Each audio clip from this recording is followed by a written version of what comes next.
On est foutu en bastro. On est foutu en bastro. Alors, c'est vendredi. J'ai pas du tout envie d'être sérieuse ce soir. J'avais justement cette énergie de l'espièglerie, de l'enfant, de la folie, pour vous parler d'un sujet justement qui est, il y en a marre d'être trop sérieux et trop sérieuse, tu trouves pas? Euh, Ce qui se passe en fait, c'est que on a été un peu conditionné depuis des siècles, des générations, comme quoi il fallait faire les choses bien comme il faut. Je sors en fait d'une séance avec un client qui me disait que quand il avait 7 ans, il a embrassé, et moi j'ai le même souvenir d'ailleurs, c'est assez rigolo. Il était dans la cour de récré, et voilà, quand ça sonne, il fallait être en rang, bien rangé là. Et puis, il y avait une petite fille qui était là juste à côté, puis elle est venue lui faire un bisou sur la bouche, et voilà, il était tout content en fait. Et quelques jours après, il était en train de jouer avec ses parents, ses frères, avec ses parents, voilà. Et puis, il était tellement content de cet événement qu'il a dit à ses parents, voilà, oh là, il y a, je sais pas qui, Julie, qui m'a fait un bisou sur la bouche. Et les parents lui ont cassé son rêve en lui disant, mais, oh, mais ça se fait pas, un bisou sur la bouche, ça se fait pas. Eh ben voilà comment, en fait, les adultes nous ont cassé nos rêves. Et parce que, évidemment, on a cru ça. Enfant, on n'a pas le choix, on n'a pas de filtre, en fait. L'enfant, il croit, il est obligé de croire dans tout ce que disent les parents, donc il va prendre ça comme étant une vérité. Et puis, bah, du coup, il va continuer en fait son parcours avec ça. Et puis après, les parents te disent, bah non, il faut que tu fasses des études parce qu'il faut que tu gagnes de l'argent. Et puis, il faut que tu fasses ci, il faut que tu fasses ça. Et même si les parents le disent pas comme ça, tu comprends que de toute façon, si tu respectes pas, si tu fais pas comme les autres, si tu fais pas comme ton frère ou comme tes machins, comme ta sœur, et ben en fait, tu crois que tu ne vas pas être aimé. Tout ça parce que en réalité, on a été éduqué non pas avec l'amour inconditionnel, mais avec des amours de manière amour conditionné. C'est je t'aime à la condition que bah tu m'obéisses. Je vais t'aimer, voilà, je vais te reconnaître, je vais te renvoyer que tu es super si tu fais ce que je veux. Et je suis plutôt bien placée en fait, parce que le jour où moi j'ai décidé de couper en fait avec mes parents et leur modèle de CDI, du statut social, bah, en fait, on m'a dit que j'étais une folle en fait. Mais au bout du compte, le but du jeu, c'était pas de bosser comme une tarée, c'est de faire, d'être épanouie. Et aujourd'hui, je suis très fière justement d'avoir fait ce choix, mais c'était pas simple en fait. Donc, tout ça pour dire qu'il faut vraiment, je crois vraiment qu'il y a en ce moment une invitation à aller reconnecter avec notre âme d'enfant. Alors, l'âme d'enfant, elle se situe où? Parce qu'il y a des fois où on a oublié en fait. Bah, l'âme d'enfant, elle rêve, elle a justement, elle est dans cette intuition, de cet instinct. Sauf que bah, quand on t'a coupé des rêves très tôt comme ça, bah, il y a des chances que tu ne sois même plus connecté à tes propres besoins, à tes propres envies. Pour le voir, en fait, je t'invite à répondre à une question. Si demain on te donnait 1 million d'euros, tu en fais quoi? Bah, il y a pas mal de personnes qui finalement se disent, bah, j'en sais rien. Si j'ai 1 million d'euros, j'en sais rien de ce que je fais en fait. J'ai envie de quoi? Et là, c'est le vide. Parce que quand nos vies sont tellement bien réglées et sont tellement bien programmées par justement les injonctions de la société, des parents, etc., du boulot, métro, dodo, il faut gagner, voilà, il faut gagner de l'argent, il faut se marier, il faut avoir des enfants, etc. Tout ça, c'est comme si on te donnait un mode d'emploi de la vie, en fait. Mais qui se pose la question de savoir si toi, tu as choisi ce programme-là? Ah ben non, et si à l'intérieur de toi, ça dit, mais non, mais Acheter un appartement, par exemple, ah non, là, ça résiste, là, j'ai pas du tout envie, puis je cherche des appartements, mais en fait, j'ai juste une peur, c'est de me tromper ou voilà, finalement de faire une mauvaise opération, de me faire rouler, etc. Donc, si ça te dit de pas y aller, tu y vas pas, en fait. Mais très souvent, le problème, c'est que nos décisions, elles sont prises par Popol, la tour de contrôle là-haut, là. Et Popol, en fait, le problème, c'est que Popol, il n'est pas du tout autonome, en fait. Il ne sait pas du tout décider tout seul. Lui, tout ce qu'il fait, il regarde combien de personnes, en fait, quel est le taux de personnes qui ont acheté. Et puis, surtout, encore une fois, dans la famille, qu'est-ce qu'ils ont fait, en fait? Ah bah oui, il faut acheter pour pouvoir, ouais, ça c'est l'achat, en fait, c'est la sécurité, donc tu te dis que bah, si tu achètes pas, bah ça va pas en fait, tu rentres pas dans le moule.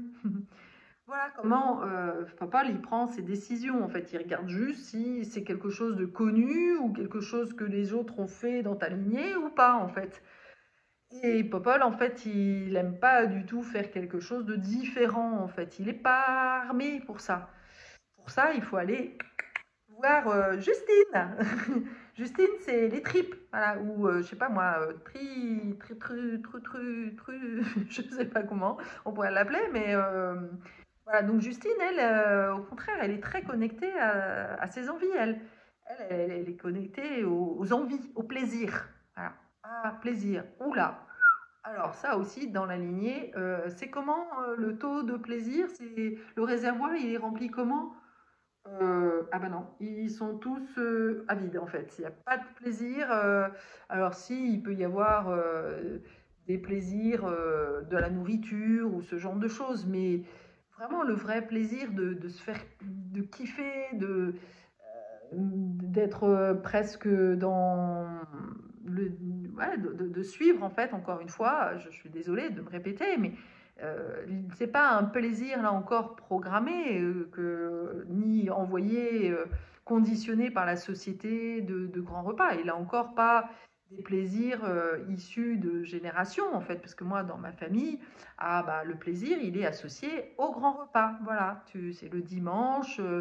On est bien dans la religion un peu judéo-chrétienne, chrétienne ou chrétienne, ah je sais plus. Bref, donc tu vois, c'est le plaisir, il est là. Mais par exemple, tout ce qui est lié à la sexualité, le fait en effet, de prendre des risques dans sa vie, de danser, d'être en contact avec son corps.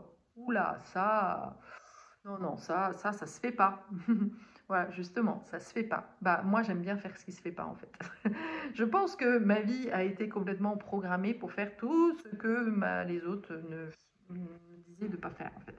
J'ai un esprit de contradiction, si tu veux, c'est comme ça. Alors, au début, j'ai eu un peu de mal à m'y habituer, mais finalement, maintenant, j'assume totalement. Et c'est bien comme ça, en fait, que l'on va découvrir quand on se met en danger. Alors, l'idée, c'est pas de se mettre dans un danger de vie, en fait, de vie ou de mort, mais de prendre des risques, en fait. Et prendre des risques, quelque part, pour le cerveau, c'est prendre un danger. Parce que l'amygdale, elle, qui est un petit organe, c'est pas l'amygdale de la gorge, mais l'amygdale qui est dans le cerveau, lui, en fait, son rôle, c'est d'identifier si c'est connu ou si c'est pas connu. Si c'est connu, ah bah là tu peux y aller en fait. Et Popol il réfléchit avec ça. Si c'est connu, tu peux y aller. Si c'est pas connu, ah danger, danger de mort en fait. Pour lui, il a l'impression que tu vas mourir. Pourquoi en fait il a l'impression que tu vas mourir? Parce que en fait il y a des siècles et des siècles, au moment en fait de la préhistoire où on n'était pas très nombreux, quand on perdait en fait une personne, quand il y a une personne qui mourait, ben on mettait vraiment en danger le clan en fait. Et puis il y a une autre, ça c'est la première explication, et puis il y en a une autre qui est un petit peu plus psychologique, qui est que en fait l'enfant, au démarrage, pour pouvoir vivre en fait et pour pouvoir vraiment développer sa psyché et grandir en sécurité, il doit croire que maman l'aime et que papa le soutient sécuritairement. La mère, c'est le symbole de l'amour et le père est le symbole de la sécurité. Et donc, on va quelque part définir, selon l'expérience que l'on vit avec nos parents, une vibration en fait. Le maman est égal à amour, il va avoir une certaine teneur, il va être défini, c'est-à-dire que l'amour, pour certains, ça va être justement donner à manger. Et ça, je t'aime si je te donne à manger. Pour certains, ça va être je t'aime si je te fais des cadeaux. Pour d'autres, ça va dire voilà, je t'aime si je t'offre, si je me sacrifie pour toi, pour avoir des études. Ça, pour beaucoup de familles, c'est de l'amour. Oui, sauf que là, on n'est pas du tout dans l'amour inconditionnel. C'est pas j'aime qui tu es et je suis fière de qui tu es, quoi que tu fasses. Ah non, il y a vraiment à chaque fois, encore une fois, des vibrations et des règles en fait qui s'installent de manière complètement inconsciente. En fait, tout ça, personne ne se met une fiche de dire voilà, je t'aime si tu as ça, ça, ça. Mais à partir du moment où toi, justement, tu vas décider de plus jouer ce rôle-là, de plus rentrer en fait dans le programme qu'on attendait de toi, c'est-à-dire si on te disait bah je t'aime si tu as un bon statut social, bah à 40 ans tu vas décider bah finalement tu vas te rendre compte que toi finalement d'être directrice marketing bah ça te rend pas heureuse. Bah donc du coup, mais par contre, tu sens, il y a quelque chose qui t'appelle dans devenir thérapeute, par exemple, ou s'occuper des autres, en tous les cas, d'être dans dans un métier d'aide, bon, bah, ou n'importe quoi, ou par exemple, ouvrir un bar, par exemple, voilà. Ça, c'est ton plaisir à toi, c'est d'ouvrir un bar. Ben, euh, il y a à l'intérieur de toi, ton cerveau va te faire croire que si tu ouvres un bar, alors tu vas être en danger. En danger de quoi? En danger, en fait, de découvrir que finalement, bah, tu ne réponds plus aux besoins de ta mère et de découvrir que peut-être que ta mère va te rejeter. En réalité, il y a des chances qu'elle ne te rejette pas, mais le cerveau, en fait, il a enregistré ça. Il a enregistré que si tu faisais pas comme tes parents te demandaient, en fait, et puis si tu découvres, en fait, que finalement ta mère ne t'aimait pas de manière inconditionnelle, alors tu allais risquer de mourir. C'est parce que ça fait partie des besoins fondamentaux de l'enfant. Donc c'est pour ça aussi que voilà, dès que l'on commence à sortir des normes, des cases, des modèles en fait qui nous ont été proposés par nos parents, bah, c'est pas évident du tout en fait. On a souvent l'impression de se mettre en danger. Voilà. Donc voilà un petit peu pourquoi finalement on passe nos vies à être sérieux parce que bah, tout ce qui était plaisir, bah, on ne nous a pas enseigné ça. On nous a pas, ça fait des générations où alors il va que l'on paye quelque part, c'est ça qui est incroyable. Il faut payer pour pouvoir avoir du rire, pour aller voir un spectacle, il faut payer pour aller au cinéma. Là, voilà, là tu as le droit à des loisirs. Mais normalement, la vie devrait être remplie de rire, de plaisir, de joie, devrait avoir un équilibre en fait. Je ne dis pas qu'il faut rigoler tout le jour, toute la journée, mais pourquoi pas d'ailleurs.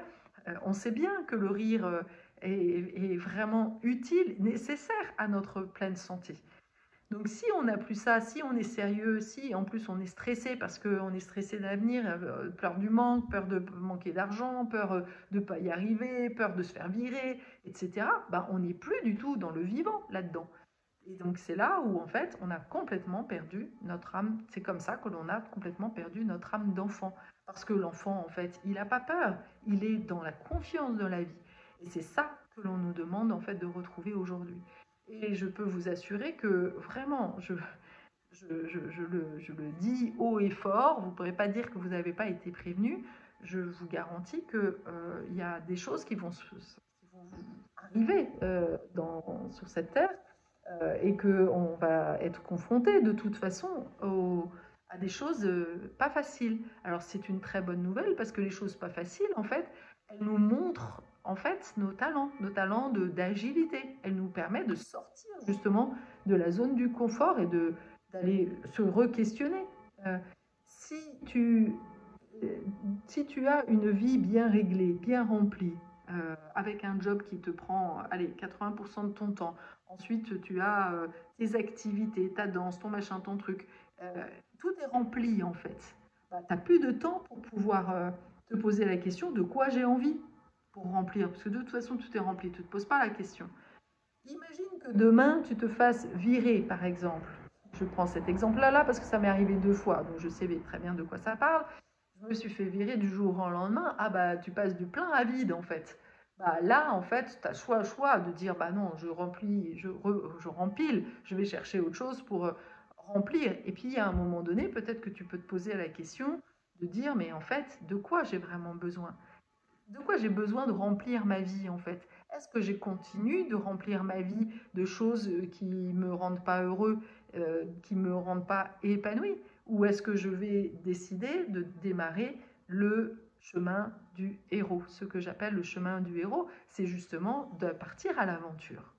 Et si c'est le cas, en fait, bah, là, j'ai une belle proposition parce que je suis en train de préparer donc le lancement de mon programme, un accompagnement de groupe, où on va aller justement visiter tous les archétypes du chemin du héros.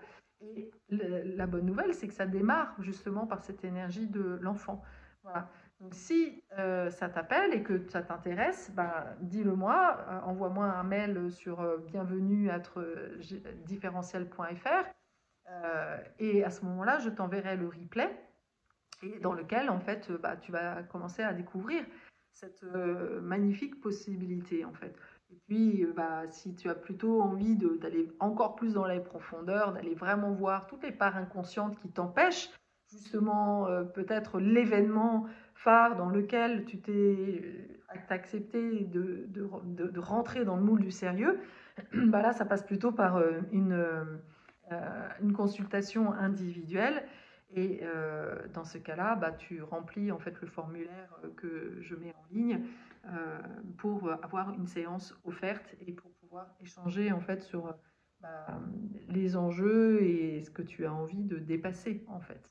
Voilà pour ce soir, pour finir la semaine et puis démarrer cette rentrée 2022 sur le thème de la joie et de la bonne humeur et d'arrêter justement de se prendre trop au sérieux. Donc je te souhaite une bonne soirée et à très bientôt.